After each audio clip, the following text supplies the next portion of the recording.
நாமும் போட்டா நல்லா நடிப்பேன்னு சொன்னடா. நான் வந்துகிட்டு பெரிய இடம் ரீசெண்டா நடந்துக்க. இவ ரொம்ப டீசெண்டா இருக்கிற. காவா ஓரத்துல கஞ்சா அடிக்கிற மாதிரியா இருக்கு. Hi hello friends, welcome back to our channel. So இன்னைக்கு நம்ம பார்க்க போகிற சீரீஸ் பார்த்தீங்கன்னா ஜியோ ஹாட்ஸ்டாரில் வந்துட்டு ஒரு கோர்ட்ரூம் ட்ராமா சீரீஸாக வெளியான குட் வைஃப் அப்படின்ற சீரீஸோட ரிவ்யூ பற்றி தான் இந்த வீடியோவில் பார்க்க போகிறோம். இந்த சீரீஸோட சீசன் 1ல் பார்த்தீங்கன்னா 6 எபிசோடு இருக்குது.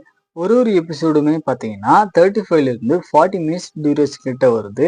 சரி, கதை அப்படின்னு பார்க்கும்போது, அதாவது நம்ம சீரீஸோட ஹீரோயின் பார்த்தீங்கன்னா இவங்க ஃபேமிலியோடு சேர்ந்து ஒரு பீஸ்ஃபுல் லைஃபா வாழ்ந்துட்டு இருப்பாங்க.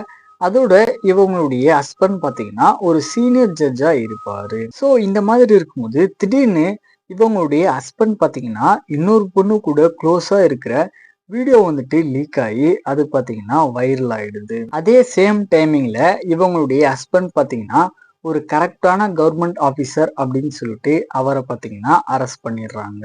இதுக்கப்புறம் வந்து நம்ம ஹீரோயின் பார்த்தீங்கன்னா தன்னுடைய ஹஸ்பண்டை வந்து தப்பானவர் இல்லை அப்படின்ற அந்த விஷயத்தோட சேர்த்து இவங்களுடைய ஃபேமிலியில் இருக்கிற ப்ராப்ளத்தை பார்த்தீங்கன்னா சால்வ் பண்ணுறதுக்காக ஒரு வக்கீலா மாறி சில கேசஸ் எல்லாத்தையுமே பார்த்தீங்கன்னா வாதாட ஆரம்பிப்பாங்க.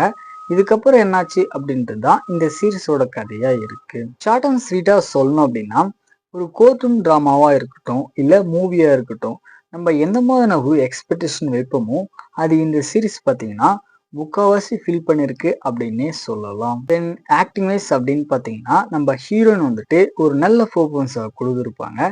சப்போர்ட்டிங் ரோல் நடிச்ச எல்லாருமே பார்த்தீங்கன்னா அவங்களுக்கு கொடுத்த ரோலுக்கு ஏற்ற மாதிரி ஒரு நீட்டான பெர்ஃபார்மன்ஸை கொடுத்துருப்பாங்க. மெயினாக நம்ம சீரீஸோட ஹீரோயினான பிரியாமணி பார்த்தீங்கன்னா ஒரு சில கேஸ் எல்லாத்தையுமே எடுத்து வாதாடக்கூடிய அந்த சீக்வன்ஸுமே பார்த்தீங்கன்னா இன்ட்ரெஸ்டிங்காக இருந்துச்சு. ஃபைனலாக வந்து இந்த சீரீஸ் பார்த்தீங்கன்னா கண்டிப்பாக ஒன் டைம் ட்ரை பண்ணி பார்க்க வேண்டிய ஒரு நல்ல கோர்ட்ரூம் ட்ராமா சீரீஸ் தான். ட்ரை பண்ணி பாருங்க.